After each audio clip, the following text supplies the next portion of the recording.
Sveikučiai! Šiandien mano kamade šiek tiek įmantresnis patiekalas, tai yra ryžiais įdaryta antis su daržovėmis. Šįkart nusipirkau ančiuką, tai yra 2,2 kg, tai antim vadinti turbūt jo dar nereikėtų, bet bus tikrai skanu.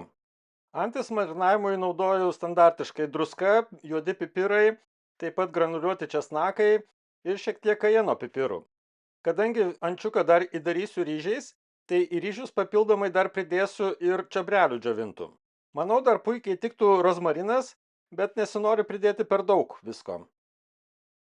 Antiena yra vienas iš mėgstamiausių dalykų kepti ir dažniausiai aš kepu, aišku, antienos krūtinėlės, kartais ketvirčius antienos, bet šį kartą kepsiu visą antį. Tai tiesiog nupjaunu tai, kas kabo, galima tą odą, aišku, ir palikti, iš jos išsiskiria riebalai, kurie antienos riebalai yra ypač skanūs, bet turėtų ir taip pakakti. Tradiciškai anties viduje dar gali būti paslėptų gerybių, tai šį kartą randu tik tai kaklą. O toliau tiesiog viską gausiai įtrinu prieskoniais ir prieskonių naudoju gana nemažai, ypač druskos. Man antiena labai mėgsta druską, skonis tikrai yra geresnis, jeigu jos įdedat daugiau, bet persūdyti aišku nereikėtų. Visgi svarbu yra, kad viduje būtų tų prieskonių ir tikrai jų negailiu.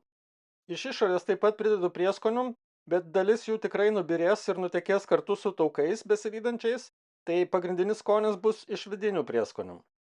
Prieskonės įtrintą antį padedu į šaldytuvą ir laikau per naktį, kad pasimarinuotų.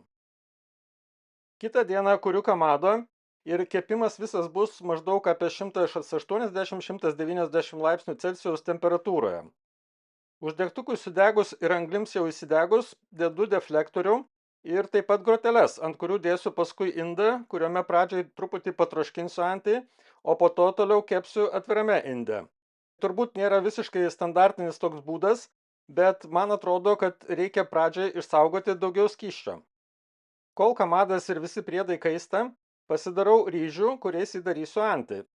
Į ryžius apvirtus, tai yra tiesiog pakeliais, kur būna ryžiai, plikyti ryžiai, pridedu spanguolių, taip pat pridedu tų pačių prieskonių, druskos, pipirų, taip pat čili dribsnių truputį ir būtinai čiobrelių. Ir šį kartą naudoju kepimui tokį ne visai kamado priedą, tai yra vadinamas liaudiškai britvonas arba specialus indas troškinimui. Man jis reikalingas dėl to, kad kartu su antim noriu pasikepti ir skanių daržovių. Pridėsiu bulvių, svogūnų, česnakų, taip pat porų ir tos daržovės tiesiog pasitroškins anties riebaluose. Į apačią dedu svogūnus smulkiai supjaustytus žiedais ir ant jų dėsiu visą kitą, tai jie truputį karamelizuosis ir bus daug skanaus skonio. Tokį panašų receptą prisimenu iš vaikystės ir tikrai būdavo labai skanu.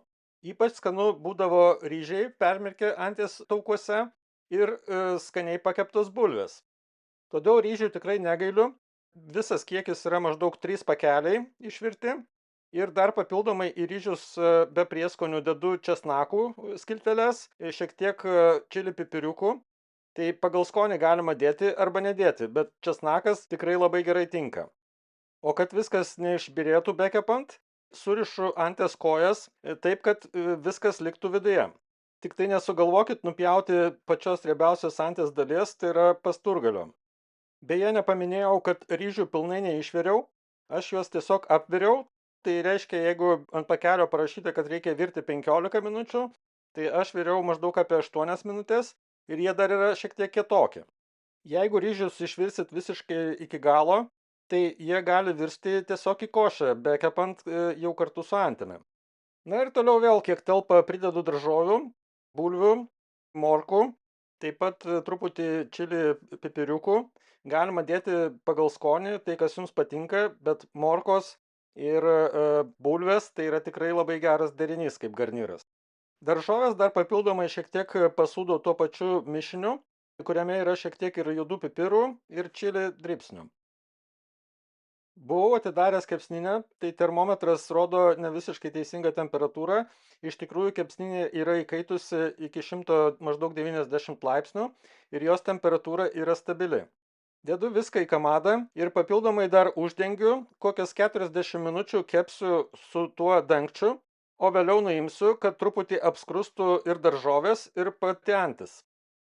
Kepsninės temperatūrą viso kepimo metu palaikau pastovią, tai yra apie 180–190 laipsnių. Na ir praėjus jau pirmoms 40 maždaug minučių, tikrai viskas pradeda kepti, tada nuimu dangtį ir dabar toliau kepu be dangčio. Į krūtinėlės vidų dedu termometrą, tai svarbu pataikyti, kad būtų jisai mėsoje, o ne ryžiuose. Ir kepsiu maždaug iki kokių 82–84 laipsnių temperatūros.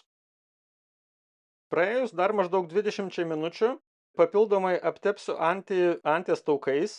Jeigu jų neturit, galima aptepti arba alyvuogių aliejum, pavyzdžiui, arba sviestu dar geriau. O jeigu norite truputį parūkyto skonio, tai galima įdėti dar ir medienos pagaliukų rūkinimui. Juos beje galima dėti ir tiesiog tiesiai į anglis. Kai taukai išsilydo, paimu tiesiog šepetuką ir aptepu visą odelę. Tai padės ir toliau odelį prikepti ir toliau išsilydyti riebalams iš odelės. Ir toliau pagal poreikį šiek tiek pareguliuoju kepsninės atidarimą, tam, kad temperatūra būtų apie 180–190 laipsnių. Bet jeigu norite labiau prikepusios odelės, tai galima būtų ją pakelti ir virš 200, kokia iki 220 laipsnių. Kepimo metu dar kelis kartus apsuku indą, kad kepimas būtų vienodesnis iš visų pusių, nes paprastai kamado galiniai daly yra šiek tiek aukštesnė temperatūra. Kai jau termometras rodo, kad temperatūra vidinė artėja prie 80 laipsnių Celsijaus, tai papildomai dar matuoju su momentiniu termometru keliose vietose, nes kepsnys tikrai yra nemažas ir nebūtinai ta temperatūra yra vienoda visose vietose. Labai svarbu yra patikrinti ir kulšeles prie kaulo. Mano atveju kepimas užtruko šiek tiek ilgiau negu planavau iš pradžių, tai iš viso apie 2,5 valandos, bet tikrai geras ir skonis ir kvapas ir dar papildomai reikia žiūrėti, kad būtų iškepę bulvės ir kitos daržovės. Na ir galutinis rezultatas tikrai yra geras, skonis yra panašus toks, koks buvo vaikystėje, bet taukų atrodo gerokai mažiau. Tai arba dar mūsų senelės papildomai pridėdavo taukų į tuos ryžius, arba tiesiog šiais laikais ančiukai yra liesesni. Bet kokiu atveju pabandykit, tikrai nenusivilsit. Skanaus ir iki kito karto.